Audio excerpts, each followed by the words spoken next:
You are waiting for motivation. You are waiting for the perfect moment. You are waiting for someone to give you permission. Stop. While you wait, your life is rotting.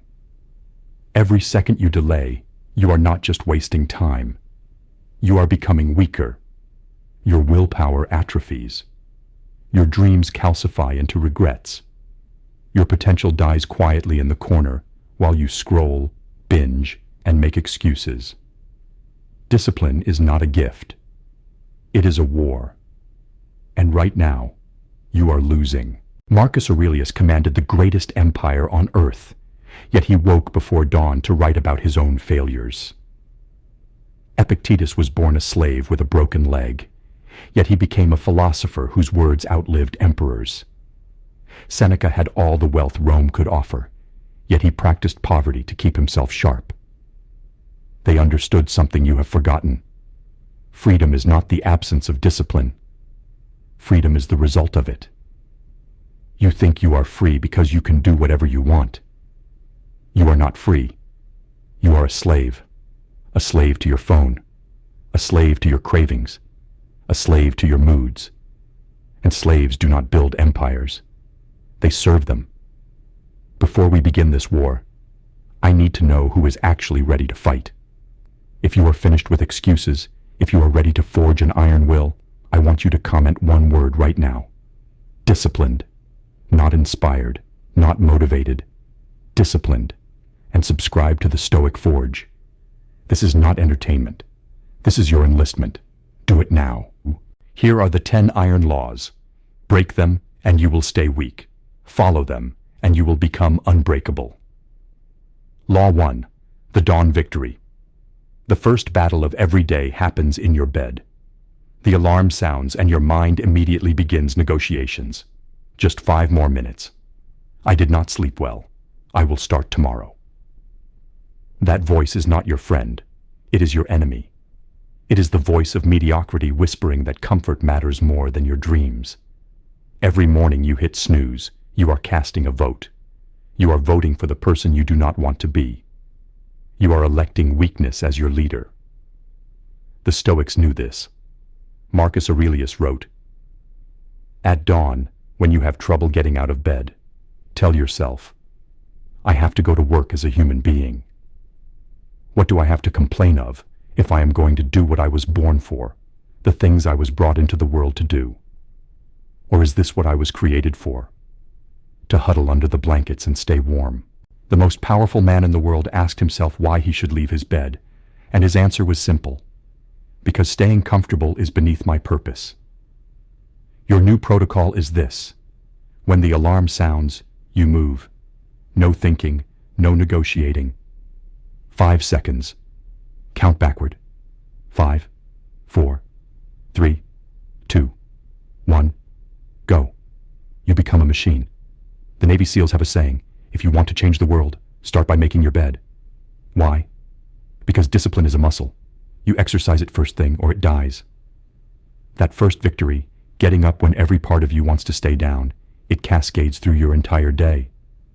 It tells your brain, we are in control now, not our feelings. Your ancestors did not have snooze buttons. They woke with the sun or they starved. You have it easier, and you have become weaker because of it. Win the dawn or lose the day. There is no middle ground. Law 2. Non-negotiation. Your mind is a liar. It will give you 1,000 reasons why you should skip the workout, delay the work, eat the junk, watch the show. It will dress up weakness as wisdom. It will call procrastination strategic waiting. It will rebrand cowardice as being realistic. Do not listen. Epictetus taught his students a critical distinction. There are things within your control and things outside your control. Your actions are within your control. Your feelings are suggestions, not commands. When your mind says, I do not feel like it, the correct response is not negotiation. It is execution. I do not feel like going to the gym. Go anyway. I do not feel like making the sales calls. Make them anyway. I do not feel like having the hard conversation. Have it anyway. Discipline means you do not ask yourself how you feel. You ask yourself what you committed to. Then you do it. The moment you start negotiating with weakness, you have already lost. Jocko Willink, the Navy SEAL commander, was asked what he does when he does not feel like waking up at 4:30 in the morning. His answer, "I get up at 4:30 in the morning." No explanation, no justification, no negotiation. That is discipline. Your feelings are weather. They change constantly. Your standards do not change. Your commitments do not change. You show up regardless of the weather. This is the difference between amateurs and professionals. Amateurs train when they feel good. Professionals train especially when they feel terrible, because that is when the real growth happens. Stop asking your feelings for permission to do what you already know you should do. Law 3. Selective suffering. Life is suffering. That is not pessimism. That is fact. The Stoics understood this. The Buddhists understood this. Anyone who has lived past 20 understands this. But here is what most people miss. You get to choose your suffering. You can suffer the pain of discipline, or you can suffer the pain of regret. You can suffer the burn of the workout, or you can suffer the shame of the mirror. You can suffer the discomfort of the difficult conversation, or you can suffer the slow death of resentment. You can suffer the fear of starting your business, or you can suffer the bitterness of wondering what if. Both paths involve pain. One path builds you. The other destroys you. Marcus Aurelius wrote, "Choose not to be harmed and you will not feel harmed. Do not feel harmed and you have not been." He is telling you that your interpretation of pain determines its effect. The Stoics practiced voluntary hardship. Seneca would sleep on hard floors, wear rough clothing, eat plain food, not because he had to, but because he chose to. He wrote, "Set aside a certain number of days during which you shall be content with the scantiest and cheapest fare, saying to yourself the while, 'Is this the condition that I feared?'" He was training himself to handle discomfort, so that when real hardship arrived, he would not break. You have done the opposite. You have bubble-wrapped your life. Climate-controlled homes, infinite entertainment, food delivered to your door. You have eliminated all discomfort, and you wonder why you are weak. Every time you choose the easy path, you are choosing the pain of regret. Every time you avoid the hard conversation, you are choosing the pain of resentment. Every time you skip the work, you are choosing the pain of mediocrity. So choose your suffering wisely. Choose the pain that makes you stronger, not the pain that makes you bitter. Law 4. The information diet. Your mind is under siege. Right now, corporations are waging war for your attention, and they are winning. The average person checks their phone 96 times per day. That is once every 10 minutes of your waking life.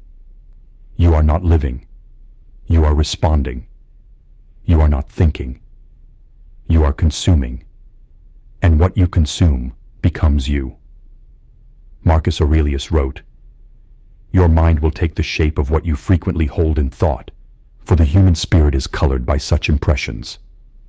If you feed your mind garbage, if you spend hours scrolling through outrage and envy and manufactured drama, you are literally reshaping your brain into weakness." The Stoics were obsessed with controlling inputs because they understood you cannot build a disciplined mind while consuming undisciplined content. Conduct an audit right now. Track where your attention goes for 24 hours. You will be horrified. You will discover that you do not have time to exercise, but you somehow found 6 hours for social media. You do not have time to read, but you watched 4 hours of television. Then cut the poison out. Delete the apps that steal your time. Unfollow the accounts that make you angry or envious. Stop watching news that makes you feel powerless. Stop consuming content that makes you feel better about staying the same. Replace it with inputs that build you. Read philosophy, study history, learn skills. Consume content that challenges you to become better. Seneca wrote, "We are mad, not only individually, but nationally. We check manslaughter and isolated murders, but what of war and the much-vaunted crime of slaughtering whole peoples. He understood that we accept cultural insanity because everyone else does. But you do not have to. You can guard your mind like the fortress it is, because your attention is your life measured out in moments. Where it goes, you go. You protect it like your survival depends on it, because it does. Law 5. The 2-minute action. Procrastination is not laziness. It is fear disguised as delay. You know exactly what you need to do right now. You have known for days, maybe months, and you are avoiding it because it is uncomfortable. Here is the antidote. If something takes less than 2 minutes, do it immediately. Do not write it down. Do not schedule it. Do not think about it. Execute. That email you need to send it now. That phone call you are dreading, make it now. That mess you need to clean it now. 2 minutes. No negotiation. But the real power of this rule goes deeper. Most of the tasks you are avoiding can be started in 2 minutes. You cannot write the book in 2 minutes, but you can write the first sentence. You cannot build the business in 2 minutes, but you can register the domain. You cannot transform your body in 2 minutes, but you can do 10 push-ups. The Stoics understood that action creates momentum. Marcus Aurelius wrote, "You have power over your mind, not outside events. Realize this, and you will find strength." The power is always in the next action, not the completed project, not the final result. The next action. And the next action can always be taken right now. Procrastination dies the moment you move. It feeds on delay. It starves on execution. So stop thinking. Stop planning. Stop preparing to prepare. Take the smallest possible action right now. Then take the next one. Then the next.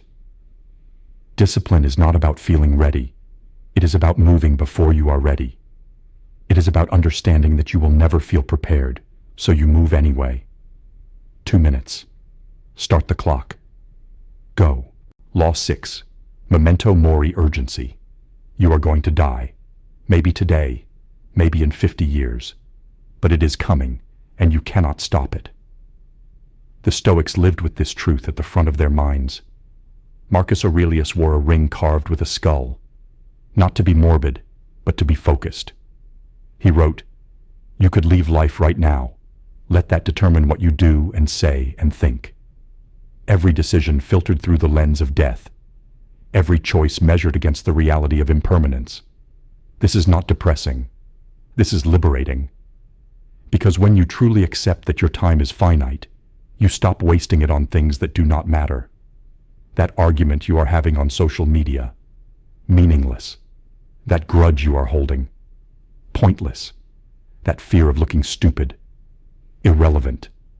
You are going to die, and none of it will matter except what you built, who you loved, and whether you became the person you were capable of becoming." Seneca wrote, "It is not that we have a short time to live, but that we waste a lot of it. Life is long enough, and a sufficiently generous amount has been given to us for the highest achievements if it were all well invested. You have time. You just give it away to things that steal your life without giving anything back.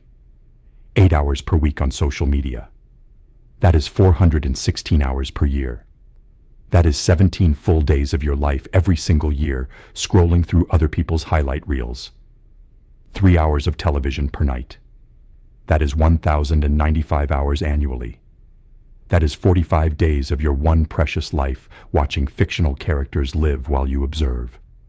Steve Jobs said after his cancer diagnosis, "Remembering that I will be dead soon is the most important tool I have ever encountered to help me make the big choices in life." The Stoics knew this 2,000 years earlier. They used death as their advisor, not their fear. Every morning, say this out loud: "I am going to die. Today might be the day. Am I ready?" Not to be morbid, to be honest. Then ask yourself, if this were my last day, would I waste it on what I am about to do? If the answer is no, change what you are about to do. You have already died. Everything from this moment forward is bonus time. What will you do with it? Law 7. Physical hardship. Your body is not separate from your mind. It is the foundation of your mind. When your body is weak, your mind is weak. When your body is undisciplined, your mind is undisciplined. The Stoics knew this. They trained physically not for vanity, but for virtue. A strong body creates a strong will. Seneca practiced voluntary discomfort. Cold baths, hard beds, long walks. He wrote, "We must undergo labors, bodily or mental, for philosophy does not merely make use of words, but also deeds." Philosophy in action meant physical challenge. Marcus Aurelius was sickly his entire life, yet he trained as a wrestler, rode with his armies, endured campaigns in freezing conditions. He could have stayed comfortable. He chose hardship. Why? Because comfort is the enemy of excellence. Every time you choose the easy path physically, you are training yourself to choose the easy path mentally. Every time you skip the workout, you are teaching your brain that when things get hard, you quit. Every time you take the elevator instead of the stairs, you are voting for weakness. Start simple. Cold showers. Every single morning. That shock to your system, that is you telling your body, we control you, not the other way around. Train your body to failure at least 3 times per week. Push until your muscles scream. That is where growth lives, in the space between I cannot and I did. Walk instead of drive when possible. Stand instead of sit. Take the stairs. Make your body work. The military understands this. They break you down physically to build you up mentally. Because when you learn that your body can endure far more than your mind thinks it can, you become dangerous. You become someone who cannot be stopped by discomfort. Someone who runs toward the hard thing, not away from it. Your body is your first and most important tool. Keep it sharp, or it will fail you when you need it most. Law 8. Standards over mood. You do not rise to the level of your goals. You fall to the level of your systems. James Clear teaches this, but the Stoics lived it 2,000 years earlier. They did not rely on motivation because they understood motivation is an emotion, and emotions are weather. They built systems, routines, frameworks that functioned regardless of how they felt. Marcus Aurelius had a morning practice. Same time, every day. Meditation, reading, reflection. He did not wait to feel inspired. He scheduled philosophy like he scheduled his duties as emperor. Epictetus taught specific techniques for every situation, not inspirational speeches, actual protocols. When someone insults you, do this. When you feel angry, do this. When you face loss, do this. Systems, not feelings. Your discipline cannot depend on your mood, because your mood changes every few hours. Your standards must not change, ever. You train at 6 a.m. every day, not on days you feel good. Every day. You do your most important work first thing in the morning, not when inspiration strikes. First thing. You eat according to your plan, not according to your cravings, according to your plan. This is how you build an unbreakable life. You create a structure so strong that even on your worst days, even when you are tired and unmotivated and everything hurts, the structure holds you up. The Roman Empire was not built on motivation. It was built on systems. Aqueducts that delivered water automatically. Roads that connected cities efficiently. Military logistics that functioned like clockwork. Your life should work the same way. Build it once. Execute it forever. On good days and bad days. On days you feel strong and days you feel broken. The system does not care how you feel. It just runs. And over time, the system becomes who you are. You stop needing to decide. You just execute. That is true freedom. Not doing whatever you feel like. Doing what you committed to, regardless of how you feel. Build your systems now, or be ruled by your moods forever. Law 9. Silent execution. You talk too much. Every time you announce your plans, you rob yourself of the drive to complete them. Psychologists have studied this. When you tell people about your goals, your brain gets a hit of dopamine. It feels like you have already accomplished something. So the urgency dies, the hunger fades. You already got the reward without doing the work. The Stoics did not announce. They executed. Marcus Aurelius wrote one of the greatest books in human history, Meditations, and he never intended to publish it. It was his private journal. He was not writing for applause. He was writing for himself. Epictetus taught for decades before his student Arian wrote down his lectures. He was not building a brand. He was living his philosophy. Seneca wrote extensively, but his real work was in how he lived, how he faced his death, how he endured Nero's madness with dignity. Stop posting about your new workout routine. Just train for 6 months and let your body announce it. Stop tweeting about your business idea. Just build it in silence and let your results do the talking. Stop telling everyone you are going to change. Just change and let them notice the difference. There is power in silence.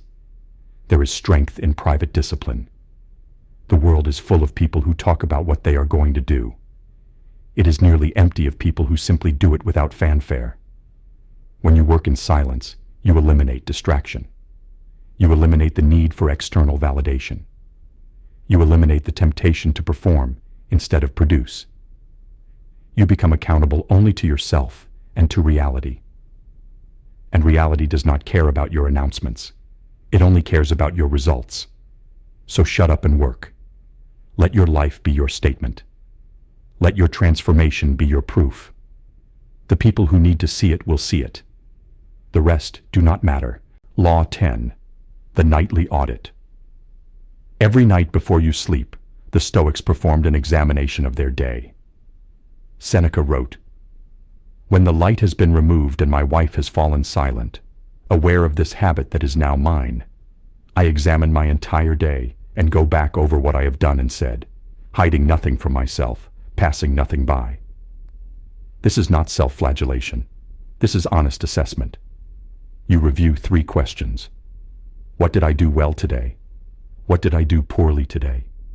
What will I do differently tomorrow? No excuses, no justification, just facts. You lost your temper. Fact. You skipped the workout. Fact. You wasted 2 hours scrolling. Fact. Write it down. Look at it. Own it. Then decide how you will correct it tomorrow. Marcus Aurelius did this every night. The Emperor of Rome, reviewing his failures before sleep. Not to torture himself, but to improve himself. He wrote, "When you have trouble getting out of bed in the morning, remember that your defining characteristic, what defines a human being, is to work with others. Even animals know how to sleep. And it is the characteristic activity that is the more natural one, more innate, and indeed more satisfying." He reminded himself of his purpose every single night. What am I here to do? Did I do it today? If not, why not? What must change? This nightly audit creates a feedback loop. You cannot lie to yourself when you are forced to review your actions every single day. You cannot pretend you are making progress when the evidence says otherwise. You cannot claim you do not have time when the audit shows you wasted 4 hours. The truth becomes unavoidable, and the truth is the only thing that can set you free. Most people go through life on autopilot, repeating the same mistakes, wondering why nothing changes. The nightly audit breaks the cycle. It forces consciousness. It forces accountability. It forces growth. 10 minutes before sleep. 3 questions. Honest answers. No one is watching. No one is judging. Just you and the truth. Do this for 30 days and you will not recognize yourself. Do this for a year and you will become unstoppable. Because you will have eliminated self-deception, and self-deception is the only thing standing between you and everything you want. These are the 10 laws. Not suggestions. Not guidelines. laws. Break them, and you will continue to drift through a mediocre life, wondering why everyone else seems to have something you do not have. Follow them, and you will become a force of nature.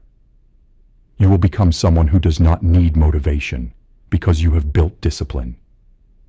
Someone who does not wait for permission because you have claimed your own authority. Someone who does not make excuses because you have accepted total responsibility. The Stoics lived in a brutal world: war, plague, betrayal, death. They had every excuse to quit, to complain, to surrender. They did not. They built an inner fortress so strong that external circumstances could not touch them. Marcus Aurelius called it the inner citadel, a place inside yourself where nothing can reach you, where you are unshakable, where you are free. That place is not built with motivational speeches. It is built with discipline, daily discipline, relentless discipline, iron discipline. And it starts tomorrow at dawn. When the alarm sounds, you will face the first test. Will you win, or will you negotiate with weakness? That choice will determine everything. Because how you do anything is how you do everything. If you cannot win against your bed, you cannot win against your excuses. If you cannot control your mornings, you cannot control your life. If you cannot build discipline in small things, you will not have it for big things. The war starts at dawn, every single day. And the enemy is not out there. The enemy is the voice in your head that says you can wait, you can start tomorrow, you are not ready yet. That voice is a liar. You are ready right now. You have always been ready. You just have not been willing. So make the choice. Stay a slave to your moods, your cravings, your distractions, and live a small, forgettable life. Or forge yourself into something unbreakable and claim the life you were meant to live. Subscribe to the Stoic Forge. This is not content. This is your training ground. Stay unshakable or remain a slave. The choice has always been yours.